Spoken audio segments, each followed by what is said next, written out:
আমরা নামাজ পড়তাম, এই জন্য বলা হতো রাজাকার, আমাদেরকে বলা হতো জঙ্গি। ইসলাম ফোবিয়া ঢুকাই দিয়েছিল আমাদের সকল ছাত্র এবং ছাত্রী ভাই বোনদের মাথার ভিতরে। ওরা ছাত্র শিবির এবং ছাত্রী সংস্থাকে দেখলে মনে করতে এরা মনে হয় যেন বিশাল এক আবৃতওয়ালা কোনো জীব জানোয়ার অথবা কোন গ্রহের কোনো এক জীব জানোয়ার মনে হয় এখানে এসেছে, এইরকম একটা টেন্ডেন্সি তাদের মাথায় ঢুকাই দিয়ে দিয়েছিল। অথচ আজকে আমরা বলে দিতে চাই, যারাই আমাদেরকে বলেছিল আমরা নাকি নারীর অধিকারে বিশ্বাস করি না, অথচ আমি চ্যালেঞ্জ দিয়ে বলতে পারবো এই বিশ্ববিদ্যালয়ে ছাত্রীদেরকে র্যাগিং করেছিল একের পর এক, এবং তার প্রতিবাদে সর্বপ্রথম যারা এই ক্যাম্পাসে প্রতিবাদ করেছিল তারাই হচ্ছে অনলাইনে এবং অফলাইনে প্রতিবাদ করেছে বাংলাদেশ ইসলামী ছাত্র শিবির। বন্ধুরা আমার, ছোট্ট একটি ভাইয়া সর্বপ্রথম বক্তব্য দিয়ে গেল ছাত্র ভাই বোনদের পক্ষ থেকে। আমি তার কথাগুলো শুনতেছিলাম আর অনেক বেশি ভালো লাগতেছিল কি তার প্রত্যাশিত ক্যাম্পাসটা কীরকম হওয়া দরকার। ভাইয়া তুমি তো আজকে এরকম ক্যাম্পাস প্রত্যাশা করতেছো, আমরা আমাদের জন্মলগ্ন থেকে এরকম ক্যাম্পাস প্রত্যাশা করছিলাম, কিন্তু আমরা পারিনি সন্ত্রাসের কবলের কারণে, আমরা পারিনি চাঁদাবাজদের কারণে, আমরা পারিনি ইয়াবাবাজদের কারণে, আমরা পারিনি জঙ্গলে ঢুকে যারা গাঁজা খেয়েছিল তাদের কারণে, আমরা পারিনি এই বিশ্ববিদ্যালয়ের একজন নবীন ছাত্র ক্যাম্পাসে এসেছে, বাবা বাড়ি থেকে 3000 টাকা বাংলা এটিএম জাজ বাংলা ব্যাংকের এটিএম বুথে পাঠাইছিল এই টাকাটা তার 1 মাসের খরচের জন্য। আমরা দেখেছি আমাদের চোখের সামনে সেই ছাত্রলীগের সন্ত্রাসীরা তাকে ধমক দিয়ে, ধাক্কা দিয়ে, থাপ্পড় দিয়ে তার বাবার কষ্টার্জিত সেই সম্পদের 3000 টাকা তার কাছ থেকে জোর করে থাপ্পড়িয়ে নিয়ে যেতে আমরা দেখেছিলাম এই ক্যাম্পাসে। সেদিন কথা বলার সাহস আমাদেরকে দেয় নাই। আমরা সেই ছাত্র ভাইরাকে ডেকে নিয়ে গেলাম রাতের বেলা, কাছে গিয়ে মাথায় হাত দেওয়ার সাথে সাথে সে চোখের পানি ছেড়ে দিয়েছিল। ভাই আমি জানি আপনারা আমাকে কেন নিয়ে এসেছেন, আমি জানি আপনারা আমার 3000 টাকা দিয়ে দিবেন, এটাই ছাত্র শিবির। আমরা বললাম তুমি এই ধারণা কিভাবে করছো? বললো ভাই আজকে বিকালে আমাকে আমার এক বন্ধু বলছিল একটা কাজ কর, এই ক্যাম্পাসের শিবিরে কেউ আছে কি একটু খুঁজে দেখ, যদি থাকে তার কাছে চলে যা, সে তোকে তোর এই কষ্ট দূর করতে পারে এবং আগামী 1 মাস তুই চলতে পারবে। আমার মনে আছে আমরা তাকে মেসে ডেকে নিয়ে রাতের খাবারটা দিয়ে তার 3000 টাকা পকেটে দিয়ে তাকে বলছি তুমি 1 সপ্তাহ পরে যোগাযোগ করবা, তোমার জন্য একটা টিউশনের ব্যবস্থা করব, তোমার বাবা আর আগামী মাসে টাকা পাঠানো লাগবে না, আর সাদা বাজরা ঠেক বাজরা তোমাদের কাছ থেকে টাকাও নেওয়া লাগবে না। আমরা সেদিন সেই ভাইয়ের জন্য 1 সপ্তাহ পরে একটা টিউশনের ব্যবস্থা করেছিলাম। সেই ভাই সেই টিউশন দিয়েই তার বাকি জীবনটা পরিচালনা এই ক্যাম্পাস থেকে পড়াশোনা শেষ করে গিয়েছে। পৃথিবীতে আল্লাহ তাআলা মানুষকে সৃষ্টি করেছেন আশরাফুল মাখলুকাত হিসেবে, তাদেরকে সৃষ্টির সেরা জীব হিসেবে বাবদ তৈরি করেছেন। আর মানুষের সাথে তাদের জৈবিক এবং পাশবিক 2টা সত্তা আছে। এর সাথেই যখন তার নৈতিক সত্তাটি সংযোজিত হয় তখনই মূলত এই মানুষটি হয় অনেক বেশি সম্মানিত। আর যখন তার সাথে তার নৈতিক সত্তাটি সংযোজিত হয় না তখন কিন্তু এই মানুষটি আর সম্মানের কাতারে থাকে না, সে চলে যায় অসম্মানের কাতারে। আল্লাহ মানুষের 2টা পরিচয়ের কথা বলেছেন, লাকাদ খালাকনাল ইনসানা ফি আহসানি তাকওয়িম সুম্মা রাদাদনাহু আসফালা সাফিলিন। আল্লাহ বলছেন আমি মানুষকে সৃষ্টি করেছি অত্যন্ত সুন্দর এবং উত্তম আকৃতিতে, সম্মান দিয়ে তৈরি করেছি, আবার এই মানুষকে আমি নিক্ষেপ করেছি একেবারে অতল গহ্বরের নিম্ন দেশে নিক্ষেপ করেছি। কারণ যখন তার জৈবিক এবং পাশবিক সত্তার সাথে তার সেখানে নৈতিক সত্তাটি সংযোজিত হয় নাই তখন আমি কিন্তু তাকে একেবারে নিম্ন জায়গায় নিক্ষেপ করেছি। প্রিয় উপস্থিতি, আজকে আপনাদেরকে অনেকগুলো অভিজ্ঞতার কথা আমাদের ভাইরা বলেছে, আর আসলে এখন আর বক্তব্য আপনাদের সাথে যায় না। আপনাদের এখন কতটুকু রেডি আছেন কথা শোনার জন্য আল্লাহ ভালো জানেন। দাঁড়িয়েছি হিসেবে কয়েকটা কথা বলে যাচ্ছে। আমি এই বিশ্ববিদ্যালয়ের প্রথম ব্যাচ, একেবারে ফার্স্ট ব্যাচ, 2006-07 সেশন আমার। প্রথমে মাত্র আমরা এখানে ভর্তি হয়েছিলাম 365 জন ছাত্র। আমরা এখানে সবাইকে চিনতাম, অল্প কয়েকজন শিক্ষক ছিল। আমার ডিপার্টমেন্টে মাত্র শিক্ষক ছিল 2 জন। ছাত্রদের বয়স ছিল আমাদের চাইতে সবচেয়ে 7 থেকে 8 বছর বেশি। আমরা মনে হয় যেন সবাই বন্ধু বলে চলতাম, এরকমই হতো আমাদের অবস্থাটা ছিল। সবাইকে চিনতাম। আর এখানে একটি বড় ক্যাম্পাস ছিল আমাদের ঠিক পাশেই, পলিটেকনিক ইনস্টিটিউট এখনও আছে। তো পলিটেকনিকের ছাত্রদের দ্বারাই কিন্তু এই এলাকাটা অনেক বেশি শিক্ষিত হয়েছে। এলাকা আগে কিন্তু শিক্ষাটা খুব বেশিটা ছিল না। আলহামদুলিল্লাহ পরে বিশ্ববিদ্যালয়ে আসলো, তারা আলোকিত করলো পুরো এলাকাটাকে।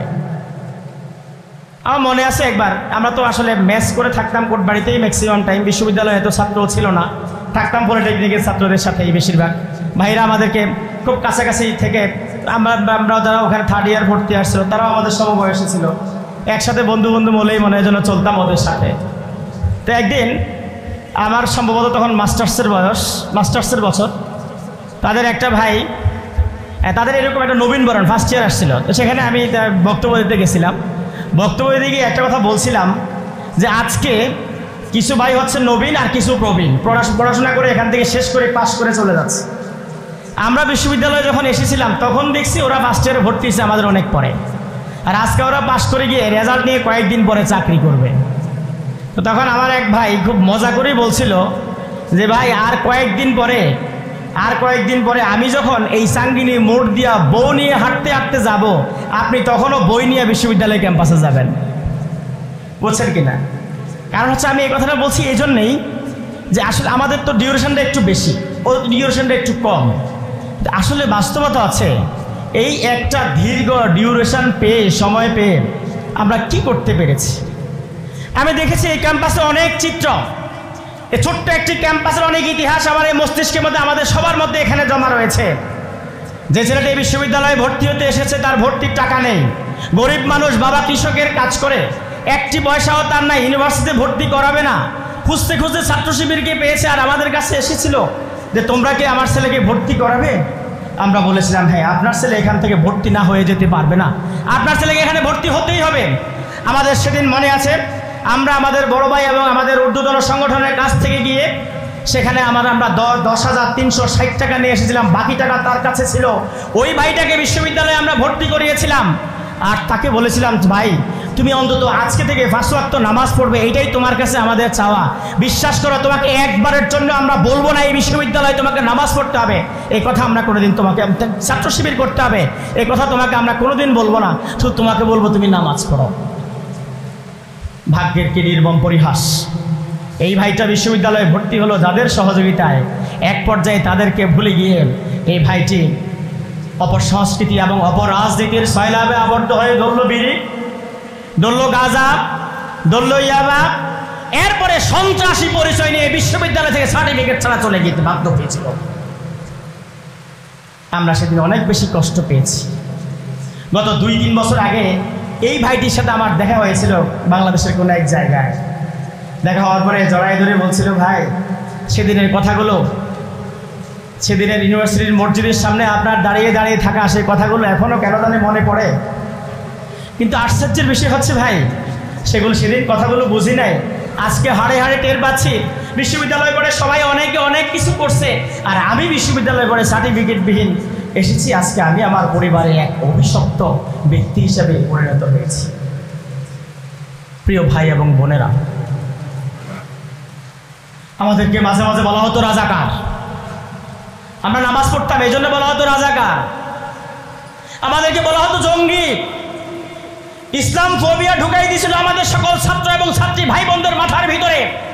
ওরা ছাত্র শিবির এবং ছাত্রী সংস্থাকে দেখলে মনে করতে এরা মনে হয় যেন বিশাল এক আবৃতওয়ালা কোনো জীব জানোয়ার অথবা কোন গ্রহের কোনো এক জীব জানোয়ার মনে হয় এখানে এসেছে, এইরকম একটা টেন্ডেন্সি তাদের মাথায় ঢুকাই দিয়ে দিয়েছিল। অথচ আজকে আমরা বলে দিতে চাই, যারাই আমাদেরকে বলেছিল আমরা নাকি নারীর অধিকারে বিশ্বাস করি না, অথচ আমি চ্যালেঞ্জ দিয়ে বলতে পারবো এই বিশ্ববিদ্যালয়ে ছাত্রীদেরকে র্যাগিং করেছিল একের পর এক, এবং তার প্রতিবাদে সর্বপ্রথম যারা এই ক্যাম্পাসে প্রতিবাদ করেছিল তারাই হচ্ছে অনলাইনে এবং অফলাইনে প্রতিবাদ করেছে বাংলাদেশ ইসলামী ছাত্র শিবির। বন্ধুরা আমার, ছোট্ট একটি ভাইয়া সর্বপ্রথম বক্তব্য দিয়ে গেল ছাত্র ভাই বোনদের পক্ষ থেকে। আমি তার কথাগুলো শুনতেছিলাম, আর অনেক বেশি ভালো লাগতেছিল কি তার প্রত্যাশিত ক্যাম্পাসটা কীরকম হওয়া দরকার। ভাইয়া তুমি তো আজকে এরকম ক্যাম্পাস প্রত্যাশা করতেছো, আমরা আমাদের জন্মলগ্ন থেকে এরকম ক্যাম্পাস প্রত্যাশা করছিলাম, কিন্তু আমরা পারিনি সন্ত্রাসের কবলের কারণে, আমরা পারিনি চাঁদাবাজদের কারণে, আমরা পারিনি ইয়াবাবাজদের কারণে, আমরা পারিনি জঙ্গলে ঢুকে যারা গাঁজা খেয়েছিল তাদের কারণে, আমরা পারিনি এই বিশ্ববিদ্যালয়ের একজন নবীন ছাত্র ক্যাম্পাসে এসেছে, বাবা বাড়ি থেকে 3000 টাকা বাংলা এটিএম জাজ বাংলা ব্যাংকের এটিএম বুথে পাঠাইছিল এই টাকাটা তার 1 মাসের খরচের জন্য। আমরা দেখেছি আমাদের চোখের সামনে সেই ছাত্রলীগের সন্ত্রাসীরা তাকে ধমক দিয়ে, ধাক্কা দিয়ে, থাপ্পড় দিয়ে তার বাবার কষ্টার্জিত সেই সম্পদের 3000 টাকা তার কাছ থেকে জোর করে থাপ্পাইয়ে নিয়ে যেতে আমরা দেখেছিলাম এই ক্যাম্পাসে। সেদিন কথা বলার সাহস আমাদেরকে দেয় নাই। আমরা সেই ছাত্র ভাইরাকে ডেকে নিয়ে গেলাম রাতের বেলা, কাছে গিয়ে মাথায় হাত দেওয়ার সাথে সাথে সে চোখের পানি ছেড়ে দিয়েছিল। ভাই আমি জানি আপনারা আমাকে কেন নিয়ে এসেছেন, আমি জানি আপনারা আমার 3000 টাকা দিয়ে দিবেন, এটাই ছাত্র শিবির।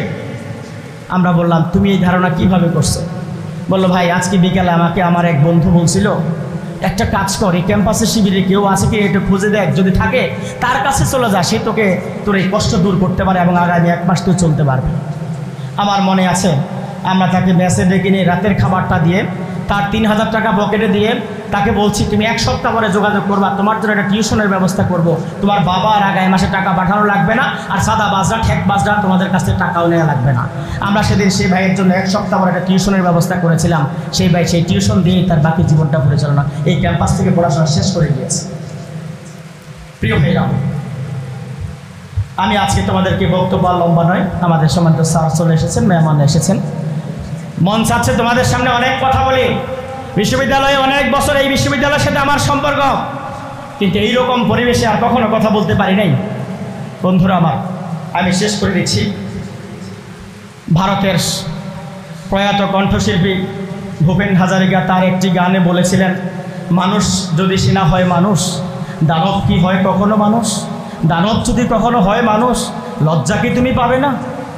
আজ তোমাদেরকে আমি বলবো, ক্যাম্পাসে এসেছ, একজন ছোট্ট মানুষ, ভালো মানুষ, চরিত্রে কোনো দাগ লাগে নাই, নৈতিকতায় কোনো দাগ লাগে নাই। তোমাকে দেখলে পরে মানুষ যেভাবে তার কলিজায় আশ্বস্ত ফিল করে, হৃদয়ে এক বিশাল প্রশান্তি ফিল করে, ঠিক ক্যাম্পাস থেকে যেদিন তুমি চলে যাবে সেদিনও তুমি এখান থেকে মানুষ হয়ে চলে যাবে। সেটাই আমরা তোমাদের কাছে প্রত্যাশা করি।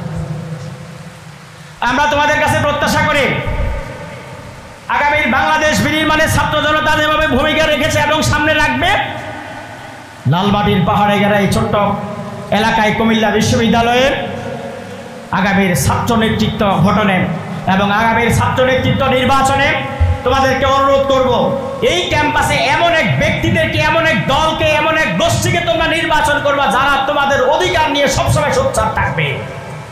এমন এক লোককে তোমরা নির্বাচিত করবা যারা তোমাদের অধিকার, তোমাদের নৈতিকতা, তোমাদের ব্যক্তিত্ব, তোমাদের চরিত্র এবং তোমাদেরকে দুনিয়ার পাশাপাশি আখিরাত মুখে গড়ে তোলেন, আল্লাহর জান্নাতে সুন্দর একটি জায়গা করে দেওয়ার মতো কথা তোমাদেরকে বলবে, তাদেরকেই তোমরা আগামী দিনে তোমাদের প্রতিনিধি তৈরি করবা।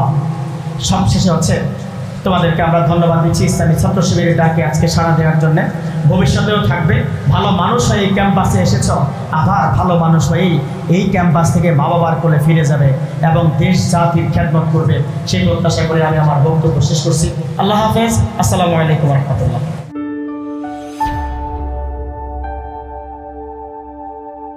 Islamic Tone 24 in charge of the ghetto